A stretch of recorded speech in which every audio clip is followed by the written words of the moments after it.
오늘 말씀은 예수님께서 산에서 내려오신 후에 가장 먼저 나병 환자를 찾아가서 고쳐주시는 내용이에요. 오늘 말씀을 통해서 나는 나병이 없지만 나에게 병은 있잖아요. 그 병도 치료되는 은혜가 있길 소망합니다. 이전에 우리는 마태복음 5장, 6장, 7장을 뭐라고 했죠? 산상수훈이라고 했어요. 그런데 이제는 율법 완성이라고 합니다. 이걸 이제 정확하게 알게 되었죠. 그래서 율법 완성을 선포하신 그 산에서 예수님이 내려오셔서 가장 먼저 누구를 찾아가냐? 나병 환자를 찾아갔습니다. 마태복음 5장, 6장, 7장이 왜 율법 완성이냐면 저 시내산에서 율법을 주신 분이 누구예요? 예수님이에요. 왜냐하면 글자를 써주셨다잖아요. 글자를 쓰신 분은 현현하시는 인격인 예수님이거든요. 그 예수님이 율법을 주시고 이제 수여하신 분이죠. 그 다음에 이제 예수님께서 인간의 죄를 보고 내가 직접 가서 죄를 용서해 주리라 하고 내려오셔서 속죄 시기에, 공생의 시기에 내가 어떻게 사역을 할 것이라는 것을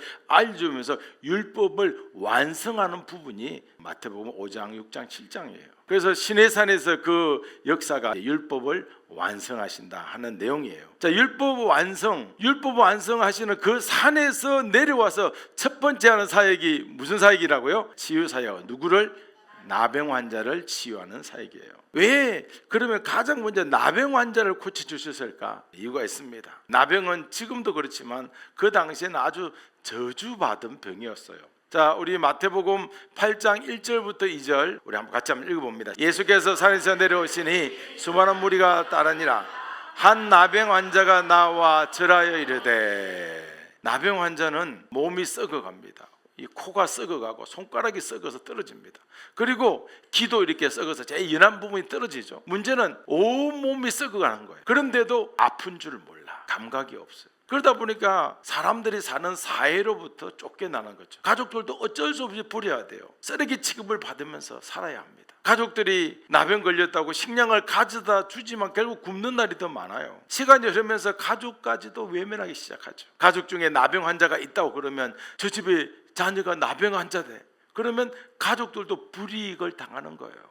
왜냐하면 나병은 선천적으로 나기도 하지만 후천적으로 발생하기도 하거든요. 이게 전염이에요. 그런 일이 있으니까 저 집에 나병이 누가 있다 그러면 그 가족들이 힘든 거예요. 나병 환자는 그렇게 눈물을 흘려도 그 지긋지긋한 현실에서 벗어날 수가 없었습니다. 사람들은 나병 환자를 위해서 저주받은 자라고 손가락질하고 그럴 때마다 나병 환자는 정말 죽고 싶습니다. 그러던 어느 날이었어요. 너무 배가 고파서 견딜 수가 없는 거예요. 누가 갖다 주는 것도 한계가 있잖아요. 그래서 알 수 없이 살기 위해서 거주지를 떠나서 억지로 밖으로 나갔습니다. 들키지 않도록 얼굴에 칭칭 감고 눈만 내놓고 먹을 것을 찾으러 마을로 내려왔습니다. 근데 마을로 내려오니까 사람들이 많은 거예요. 그래서 사람들에게 가까이 못 가고 조금 멀리에서 있는데 그들이 하는 말을 들은 겁니다. 갈릴리 나사렛 출신 예수라는 사람의 이야기였어요. 자기들이 이야기하는 겁니다. 예수님이 병자를 고쳤대. 예수님이 죽어가는 자를 살렸대. 예수님께서 귀신 들 자를 고쳤대. 이런 이야기가 이 나병 환자 귀에 들린 겁니다. 처음에는 웃었죠. 말도 안 되지만 근데 이 나병 환자의 귓가에는 이 말이 천국의 음성으로 들렸습니다. 나병 환자가 사람들의 말을 듣는 순간 나병 환자의 심장에 예수라는 이름이 쑥 하고 들어온 거예요. 그러자 어떻게 됩니까? 배고프지 않은 거예요. 예수라는 이름이 심장 속에 쑥 들어오니까 가득 차가지고 배가 안 고픈 거예요. 좀 전까지는 빵 뜨거하고 오다가 이제부터는 예수 어디 가면 예수를 만났지? 예수 어느새 이 나병 환자에게 예수라는 이름이 이 사람의 마지막 인생의 소망이 되었습니다. 그래서 무작정 사람들 따라 걸었어요. 사람들에게 자신이 나병 환자인 걸 들키면 그냥 의무적으로 그들은 자기한테 돌을 던져서 가까이 오지 못하도록 쳐 죽이는 거예요. 그럴 수도 있었습니다. 그러나 예수님을 만나야겠다는 이 간절함이 두려움을 극복하게 된 거예요. 할렐루야. 예수님을 만나야겠다는 이 간절함이 죽음의 두려움을 이기게 되었습니다. 할렐루야. 그래서 그 심장이 뛰었어요. 좀 마구 쿵쿵거리며 뛰기 시작했습니다. 그런데 너무나 많은 사람들이 앞을 막고 있는 거예요. 누군가 도움 없이 예수님 앞에 나가는 것은 거의 불가능했습니다. 조금 전에까지는 가슴에 예수가 들어오고 가슴이 벅차서 달려왔는데 실제로 부딪혀 보니까 그 무게가 너무나 큰 거예요. 저 멀리서 함성 소리가 들리죠. 예수님이 오시는 걸 느꼈던 거예요. 그래서 용기를 내서 군중 속으로 파고 들어갔습니다. 눈을 제외한 모든 것은 다 가리고 예수님께 다가갔습니다. 사실 예수님께 다가갔다는 말보다는 나병 환자가 예수님을 따라온다고 했지만 사실은 예수님께서 나병 환자가 나올 수 있도록 모든 환경과 분위기와 상황을 조절하신 거예요. 이런 겁니다. 예수님은 결코 있잖아요, 사람들에게 너희가 먼저 나를 찾아야 한다고 절대 말씀하지 않으세요. 도리어 죄인을 찾으러, 우리 같은 죄인을 찾으러 하늘에서 직접 내려오셨습니다. 세상의 어떤 신에게서 찾을 수 없는 위대한 사랑이에요. 모든 세상의 모든 신은 사람이 신을 찾아가야 돼요. 그런데 우리 기독교, 특별히 예수님만큼은 하나님이 우리 인간에게 직접 찾아옵니다. 아브라함이 하나님 찾았어요? 하나님이 아브라함에 간 거예요. 노아에게도 가신 거예요. 신이 찾아가서 하는 거죠. 기독교밖에 없는 겁니다. 우리 하나님밖에 없는 거예요. 그래서 율법 완성을 선포하신 후에 그 산 아래로 내려오시는 예수님, 구약의 율법을 주신 예수님 자신인데도 율법을 줬는데 그 율법 때문에 사람들이 싸우고 온갖 저주로 죄로 물든 이 땅에 그 모습을 보고 직접 내려오신 거예요. 죄인들이 하늘로 올라올 수 없다면 내가 그들이 있는 그 땅으로 가겠다는 그 마음으로 산에서 내려오시는 주님의 발걸음은 정말 은혜로운 발걸음입니다. 멀찌감치 뒤따르는 한 사람, 곧 나병 환자를 만나기 위해서였습니다.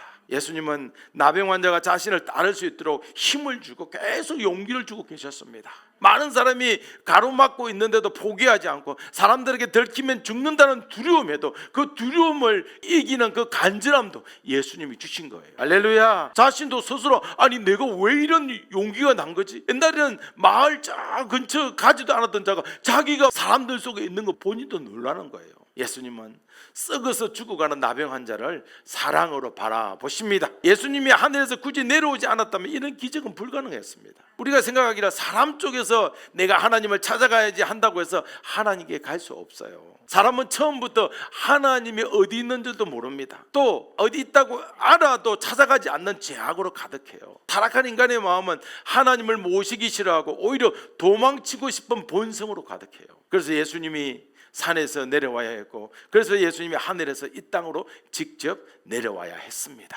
구원은 우리에게서 시작되지 않습니다. 구원은 예수님으로부터 시작되기 때문입니다. 저는 하늘을 떠나 땅으로 온 주님의 발걸음은 그 발걸음 자체가 이런 거예요. 내가 너를 만나러 왔다는 선언이었습니다. 할렐루야. 우리는 어느 누구도 예수님을 먼저 찾아 나설 엄두를 내지 못하는 그런 자였습니다. 그러나 예수님이 결국 먼저 우리를 향해 손을 내밀어 주셨습니다. 할렐루야. 나병 환자가 예수님의 은혜로 예수님 앞에까지 온 것처럼 우리도 하늘에서 내려오신 예수님, 산에서 내려오신 예수님, 그 은혜의 발걸음 때문에 저와 여러분들도 이 자리에 있습니다. 스스로 구원자를 만나고 싶은 열망도 없는 우리에게 생명을 바쳐서 우리를 구원하신 분이 계십니다. 그분이 우리와 함께 하십니다. 8장 2절을 같이 읽어보겠습니다. 주여 원하시면 저를 깨끗하게 하실 수 있나이다 하거늘. 유대 사회에서 하나님께 버림받았다는 병이 무슨 병이에요? 나병이었어요. 하나님께 저주받은 자, 이렇게 이름표 붙이고 다니는 병이 나병이었어요. 나병 환자가 오면 마을 밖으로 쫓아내서 나한테 옮기면 안 되니까. 그래서 마을에 들어오다가 돌에 맞아 죽은 나병 환자들이 다반사였어요. 이스라엘 백성들 보니까 자연스럽게 나병은 누구의 저주다? 하나님의 저주다. 이렇게 그냥 인식이 된 거예요. 그래서 유대인들은 탈무드란 게 있어요. 탈무드와 미드라시는 율법을 어떻게 지킬 것인가 응용을 하면서 이게 적어 놓은 거예요. 미드라시는 율법을 해석하는 건데 이 나병에 대해서 정의를 하고 있는데, 나병에 걸린 자는 탈무드에 보면 최소 7가지의 최악의 죄를 지어서 나병에 걸렸다 이렇게 말하고요. 미드라시에는 최소 10가지의 이 나쁜, 정말 사람들이 봐도 너무 최악의 살인 뭐 이런 거 있잖아요. 살인부터 시작해서 도둑, 이런 10가지의 죄를 지은 사람이 걸린다. 이런 사람이 걸린다. 그래서 이건 누가 쳤다? 하나님이 쳤다. 그래서 치는 병이라고 해요. 치는 병, 나병을. 이렇게 자기들이 나병은 가로 치는 병, 누가? 하나님이. 이렇게 해석을 해놓고 있어요. 정말 무섭죠. 그러니까 생각해 보세요. 이스라엘 백성들 이런 악랄한 자, 나병에 걸렸으니까 모든 사람들은 어떤 마음이겠어요? 잘됐다, 고소하다, 이런 마음을 은근히 숨겨지만 갖고 있는 거예요. 이 나병 환자가 누구 앞에 엎드렸어요? 예수님 앞에 엎드린 거예요. 그리고 이렇게 말한 거예요. 주여 원하시면 저를 깨끗하게 할 수 있나이다. 이 말은 옆에 있는 유대인들의 분노를 사게 했습니다. 이 사람은 10가지 죄를 지었는데 절대로 치유되면 안 되잖아요. 악덕, 사채업자 이런 사람은 절대로 치유되면 안 되는 거예요. 하나님께 저주받은 자는 하나님께 저주를 받는데 인간이 어떻게 고치냐 이렇게 말하는 거예요. 그래서 사람들은 나병 환자를 뭐라고 하냐면 뻔뻔한 자. 병에 걸리기 전에도 뻔뻔하더니 걸리고 나서도 뻔뻔한 자라고. 혼쭐이 나야 할 자가 고쳐달라고 말하는 것 자가 분노를 유발하는 자, 이런 자였어요. 하지만 여러분, 누구도 예상하지 못한 일이 일어났습니다. 아무도 예상하지 못한 일, 예수님께서 나병 환자에게 손을 내밀었어요. 아멘. 그리고 나병 환자는 손을 내미자 서서히 낫지 않았어요. 어떻게 해요? 즉시 깨끗해졌습니다. 즉시 치료되었습니다. 할렐루야. 우리 3절을 볼까요? 예수께서 손을 내밀어 그에게 대시며 이르시되 내가 원하니 깨끗함을 받으라 하시니 즉시 그의 나병이 깨끗하여진지라. 아멘. 왜 사람들이 놀랐냐면 나병에 손을 대면 손을 대는 사람도 부정할 뿐만 아니라 전염된다고 생각했어요. 그러니까 사람들이 깜짝 놀란 거죠. 예수님이 산에서 내려오자마자 저주받은 이 사람을 가장 먼저 찾아가는 일은 도무지 이해할 수 없는 그런 일이었어요. 모두가 의문을 가졌지만 예수님이 하시는 사역은 한결같으십니다. 이게 무슨 말이냐면 이 저주받은 자를 산에서 율법을 주시고 이 작은 이름 없는 산에서 그죠? 율법을 완성하시고 내려오셔서 첫 번째 하신 사역이 나병 환자를 찾아간 거예요. 이게 뭐냐면 가장 밑바닥에 있는 죄인부터 건져내겠다는 거예요. 할렐루야. 가장 낮은 곳에서부터 기적을 시작하겠다는 의미입니다. 예수님은 말씀만으로 나병을 고칠 수 없어서 손을 댄 게 아니에요. 예수님 충분히 말씀만으로 고칠 수 있었습니다. 그러나 나병 환자에게 손을 얹은 이유가 있어요. 왜냐하면 죄인으로 몰아세우는 이 세상 한복판에 서 있는 그에게 예수님이 망설이지 않고 내가 너와 함께 하겠다, 이런 의미예요. 할렐루야. 내가 너와 함께 하겠다는 선언입니다. 그러니까 가장 더럽다고 여겨지는 죄부터 치유하겠다는 선언이에요. 가장 절망적인 상황부터 회복하겠다는 우리 예수님의 마음입니다. 아멘. 이제는 아시겠죠? 첫 번째로 왜 나병 환자를 치유했는지를. 예수님은 나병 환자의 그 썩어가는 살을 아주 따뜻하게 만졌습니다. 자, 구약을 봅시다. 구약에서 제사를 통해서 이제 짐승 양에게 죄를 증거할 때 어떻게 하죠? 양의 머리에 손을 대는 거예요. 그리고 죄를 옮기면 양이 희생제물로 죽잖아요. 그 양이 죽으면 죄인이 죄를 사함받았습니다. 이건 거예요. 예수님이 썩어가는 나병 환자의 살갗에 직접 손을 대는 이유도 똑같은 의미예요. 그 더러운 죄가 예수님께로 옮겨진 동시에 예수님의 완전한 의가 이 나병 환자에게 증가된다는 뜻이에요. 여러분, 전염과 증가는 똑같이 뭔가 옮긴다는 의미를 갖고 있어요. 그런데 결과는 완전히 다릅니다. 전염과 증가는 결과가 완전히 달라요. 자, 전염은 봅시다. 전염이라고 하면 누가 전염된다 환자가 낫는 것이 아니에요. 오히려 환자가 더 생기는 거죠. 그런데 증가는 뭐냐면 예수님에게 나병 환자의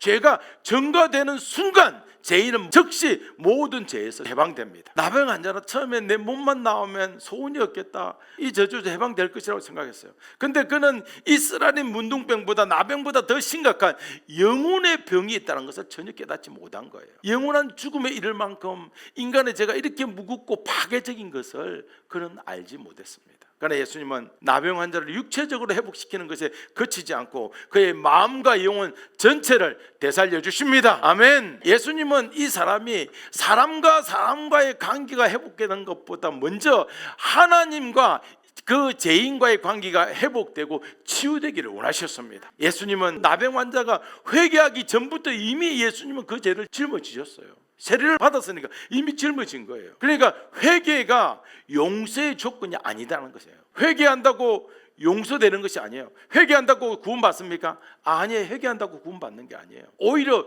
용서를 경험한 자가 아, 내가 죄인이구나, 뒤늦게 깨닫고 회개하는 거예요. 용서가 먼저예요. 우리는 내가 회개해서 구원받았다, 아닙니다. 예수님이 나를 회개하도록 죄를 용서해 주신 거예요. 이미 십자가를 주신 거예요. 그리고 난데 아, 내가 죄인이구나, 그래 주님 저 죄인입니다, 그럴 때 구원이 되는 거예요. 용서가 우선이라는 걸 아시기를 바랍니다. 이것은 몸이 나와서 사회에 복귀하는 그런 일과는 비교할 수 없는 큰 은혜입니다. 할렐루야. 우리가 깨끗해지려면 착한 일 많이 하고 선한 일 많이 하고 그렇잖아요. 그런데 예수님은 깨끗해지려면 착한 일 많이 하고 이런 거 아니다 하는 것을 몸소 알려주고 있습니다. 예수님이 말씀하시는 이 깨끗함이란 뭐냐면요, 자신의 죄인됨을 고백하고 예수님이 대신 짊어진 그 의를 붙든다는 뜻입니다.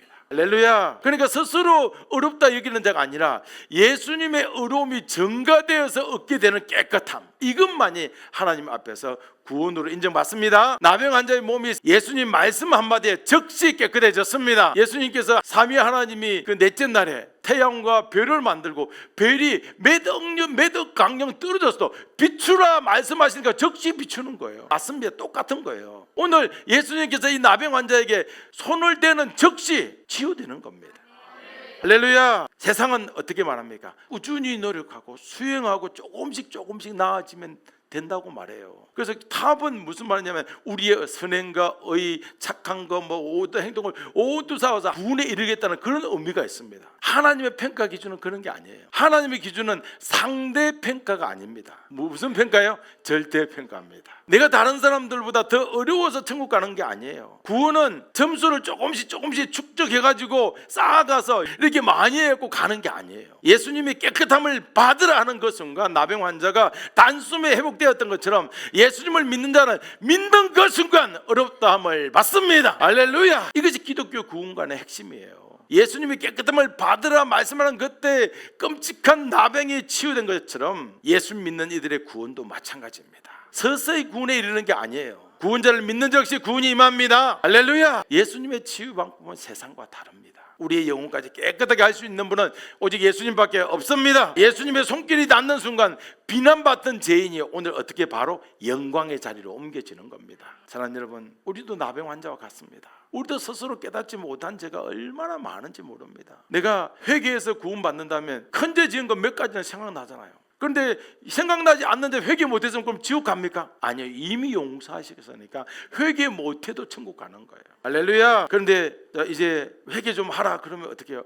예수님 저 용서를 구할 준비가 안 됐습니다. 좀 착한 일 좀 해놓고 제 체면 좀 서면 그때 회개하고 용서를 구해야 되는 거 아닙니까? 이게 제 생각이고 우리 생각이에요. 하지만 예수님은 이렇게 말하죠. 아니다. 내가 이미 모든 값을 치렀다 말씀하십니다. 우리가 무엇인가 준비하지 않아도 내 어떤 일을 더 해내지 않아도 주님의 손길은 우리에게 먼저 다가오십니다.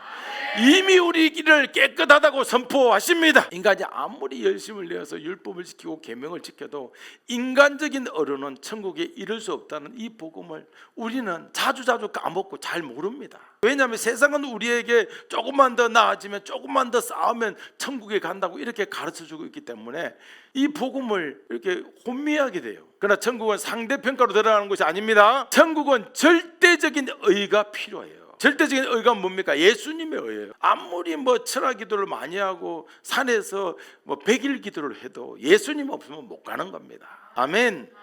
사람의 의는 절대적인 의에 미치지 못해요. 그렇다고 기도하지 말라는 거 아니야. 더 많이 기도하되 누구와 함께? 예수님과 함께 기도해야 돼요. 예수님이 먼저 우리를 불러주셨습니다. 우리가 예수님께 죄송합니다, 제가 그런 죄가 있었네요 말하기 전에 이미 예수님은 십자가에서 다 이뤘다고 선언하셨습니다. 그렇기 때문에 우리가 드리는 이 기도와 예배는 예수님 앞에 드리는 감사의 반응이에요. 내가 예배 드린다고 구원받고 하는 거 아니에요. 이미 내 죄를 용서해 주시고 내가 회개할 때 그때 나를 구원해 주신 그 주님께 감사해서 기도하고 예배하는 겁니다. 아멘. 나는 아무것도 한 것이 없는데 예수님이 말씀합니다. 이미 깨끗하다. 이 은혜가 너무 큽니다. 그런데도 나는 신앙생활 하다 보면 누구한테 좀 한 거 칭찬받고 싶고 잘했다고 이렇게 지켜 세움을 받고 싶은 이런 유혹이 수시로 찾아와요. 목사님 저한테 이러니 성도들한테는 얼마나 많겠어요. 그러나 우리의 구원은 우리의 공로가 아니라 예수님의 공로로 이루어집니다. 할렐루야. 그럼 누구의 공로입니까? 예수님의 공로입니다. 그래서 우리의 고백은 이래야 되죠. 예수님, 제가 들을 것이 아무것도 없는데 왜 저를 깨끗하다고 말씀해 주십니까? 정말 너무 감격스럽습니다. 이런 고백을 해야 돼요. 이런 고백을 하면 있잖아요. 나는 예수님께 드릴 게 아무것도 없는데 예수님 왜 저를 깨끗하다고 하십니까? 나는 너무 더러운데 왜 깨끗하다고 하십니까? 저는 정말 아무것도 아닙니다. 주여 모든 감사 영광 주님께만 돌립니다. 그러면 내 속에 예수님의 의가 반짝반짝 빛나는 거예요. 할렐루야. 오늘 이 기적에는 단순한 병의 치료를 넘었습니다. 더 깊은 하나님의 계획과 예수님의 사랑이 담겨 있어요. 예수님은 얼마든지 자신을 드러낼 수 있습니다. 그런데 오늘 그 기적을 뭐라고 합니까? 다른 사람에게 말하지 말라. 왜냐하면 그 이유는 기적 자체가 중요한 그것이 아니기 때문에 그래요. 예수님이 선택한, 하나님을 선택한 사람들을 구원하려는 예수님의 사랑이 더 중요한 핵심이기 때문에 기적을 말하지 말라고 하는 거예요. 4절을 볼까요? 예수께서 이르시되 삼가 안모에게도 내 몸을 보이고 모세가 명한 예물을 드려 그들에게 입증하라 하시니라. 아멘. 여러분, 아람 군대 장관 나아만은 아십니까? 그 사람이 BC 800년경에 치료를 받았어요. 그런데 오늘 모든 백성들은 800년 만에 나병이 치유되는 걸 보고 깜짝 놀랍니다. 예수님은 그 깜짝 놀란 일을 하시면서도 예수님은 더 깜짝 놀라는 예상을 뛰어넘는 말을 하는데, 그게 무슨 말이냐면 아무에게도 말하지 말라. 도대체 이게 무슨 말입니까? 지금이야말로 예수님을 비난하고 욕하던 그런 자들에게 드디어 한방 보여줄 기회잖아요. 여러분, 나병 환자도 자기가 치유됐다는 걸 말하고 싶지 않겠어요? 예수님이 만약 처음부터 내가 곧 하나님의 아들이다, 내가 메시아다, 그래서 기적을 일으키면서 사람들을 이렇게 몰고 다녔다면 어떻게 되었을까요? 그렇게 되었다면 하나님이 구원이 허락하지 않는 자가 있는데, 허락하지 않는 자들도 그 기적 앞에 넋을 잃고 바짝 엎드릴 거예요. 그런데 예수님은 모든 사람이 아니에요. 어떤 사람? 택한 사람. 아멘. 내가 오고 싶어 오던, 가족이 가자고 해서 오던, 주님께서 떠밀었던 이 자리에 오신 여러분들은 다 택한 사람입니다. 예수님은 모든 사람이 아니라 택한 자를 찾아가서 그 사람의 마음문을 여십니다. 그래서 마음문을 열고 뭐라고 하냐면, 예수님 나를 불쌍히 여기소서 하고 나올 때까지 기다리는 거예요. 할렐루야. 왜냐하면 죄인을 구원하니까 이 죄인을 불쌍히 여기소서 하는 자만 구원하는 거예요. 예수님이 신성을 드러내서 두려움으로 그저 모든 사람 두 발 두 손 다 들게 만들었다면 십자가의 길은 존재하지 않습니다. 그러나 예수님은 메시와 천대를 감수하셨습니다. 하나님이 택한 이들의 죄를 짊어지셨습니다. 구원은 선택받은 자에게 주어지는 선물이고 또 은혜입니다. 그래서 사람이 아무리 지혜롭고 사람이 아무리 똑똑해도 예수님이 그 마음을 열어주지 않으면 절대 믿음을 가질 수가 없는 거예요. 반면에 아무리 세상에서 손가락질 받는 죄인이라고 할지라도 예수님을 허락하면 구원자 이름을 간절히 부르면서 고백하게 됩니다. 오늘 예수님은 산에서 내려오고 있습니다. 율법을 주신 분이 율법을 완성하시고 산에서 내려오십니다. 내려오실 때 많은 자들이 따랐어요. 오늘 성경 말씀을 띄워보세요. 8장 1절을 보시면 수많은 자들이 따라요. 그런데 엎드려 간구한 사람은 누구밖에 없습니까? 나병 환자밖에 없는 거예요. 예수님은 주목받으러 이 세상에 오신 것이 아닙니다. 예수님은 내가 메시아다 하고 이걸 자랑하려고 증명하려고 내려온 게 아니에요. 만약에 메시아임을 증명하려고 그랬으면 세 가지 시험 다 돌로 떡을 만들어 먹고 성전 꼭대기에서 뜨는 게 아니라 에베레스트 산에서 뛰어내렸겠죠. 그거 증명하려면. 그리고 한 번만 지나면 지구가 다 내 것인데 그거 못하겠어요? 증명하려고 오신 게 아니에요. 예수님 오신 목적은 자기 백성의 죄에서 풀려나는 것이었습니다. 아멘. 오늘 이 기적은 예수님의 전능함을 뽐내는 무대가 아닙니다. 죄의 죽음과 죄의 쇠사슬을 부수는 은혜의 통로였습니다. 그래서 구원은 누구나 받는 것이 아니다 이렇게 말하면 믿음 없는 사람들 짜증내요, 화내요. 그러나 스스로 노력해서, 우리의 구원은 스스로 노력해서 얻을 수 없는 구원이기 때문에 우리에게 더 큰 은혜가 되는 것입니다. 할렐루야. 기독교는 은혜의 종교입니다. 예수님을 믿으면 누구나 구원받습니다. 기독교의 핵심은 예수예요. 예수님의 구원의 유일한 기준입니다. 예수님의 그 마음을 열어주는 사람은 죄인이라 고백하며 엎드리는 거예요. 할렐루야. 문둥병 걸리면 엎드릴 겁니까? 문둥병 안 걸려도 나는 죄인입니다 하고 엎드린 자를 구원하는 거예요. 할렐루야. 그때 구원의 문이 그를 향해 활짝 열립니다. 자, 드디어 이제 나병 환자는 깨끗함을 받고 제사장에게 달려갔어요. 그런데 오늘 나병이 치유되고 나니까 떨어진 발가락도 생겨나고 뛰어도 괜찮은 거예요. 그죠? 한 달 동안 걸어야 될 것을 순식간에 뛰어간 거예요. 얼마나 큰 은혜입니까? 그리고 제사장한테 가서 제사장이 선포합니다. 너는 이제 정결하다. 공식으로 선포했습니다. 너는 이제 정결하다는 이 선포를 듣는 순간 나병 환자는 단순한 치유를 넘어서 마음속에 경이로움을 느낀 겁니다. 문둥병만 고치는 줄 알았더니 죄와 지옥에서도 벗어나게 해줌을 온 몸으로, 온 마음으로 느낄 수가 있었습니다. 그래서 그 자리에서 펑펑 울었어요. 어제까지 울음은 나병 환자의 절망의 울음이었지만 오늘 울음은 기쁨의 눈물이 되었습니다. 통곡하는 외침에서 환희의 외침이 되었습니다. 나병 환자에게 어느 어느 누구도 손을 내밀지 않았어요. 가족까지 손을 거절했습니다. 종교 지도자들도 외면했어요. 그런데 바로 그 저주받았다고 하는 그 병, 그 나병, 그 문둥병이 오히려 예수님을 만나는 계기가 되었습니다. 할렐루야. 여러분, 어떤 어려움이 있습니까? 문둥병, 나병보다 더 큽니까? 그러면 예수님을 만날 수 있는 그런 계기가 될 것입니다. 수치와 절망의 구렁텅이에서 해방된 것도 놀라웠지만 더 큰 감격은 죄까지 용서받았다는 은혜의 소식이었습니다. 몸이 회복되는 일은 구원의 서막에 불과했어요. 영혼까지 치유돼 날아갈 것 같은 기쁨 속에서 예수님 기뻐 춤을 추지만 우리도 기뻐 춤을 추는 거예요. 육신이 치료된 것도 기쁘지만 죄의 속박에서 벗어난 것에 비하면 육신의 치료는 아무것도 아닙니다. 나병의 치유가 기적인 것은 분명하지만 주님 앞에서 제사함을 받는 은혜만큼 기적 중에 기적이 세상에 어디 있습니까? 제사함을 받는 이것이 가장 큰 기적임을 아셔야 해요. 왜 다른 종교들이 산에서 수영하고 20년 30년 이렇게 합니까? 이렇게 하면 죄를 용서받을까 봐 하는 거예요. 근데 우리는 그러지 않습니까? 예수님을 믿기만 믿으면 제사함을 받는 이 기적, 사랑하는 여러분, 이 기적은 지금도 멈추지 않습니다.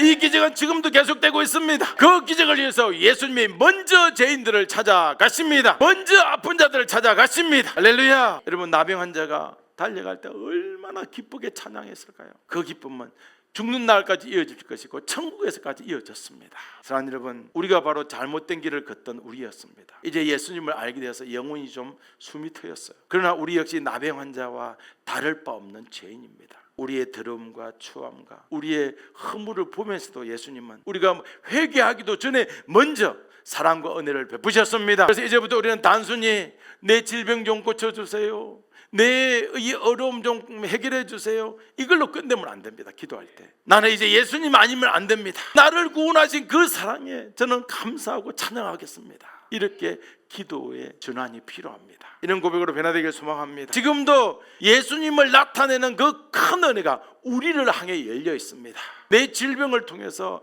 예수님이 나타나야 돼요.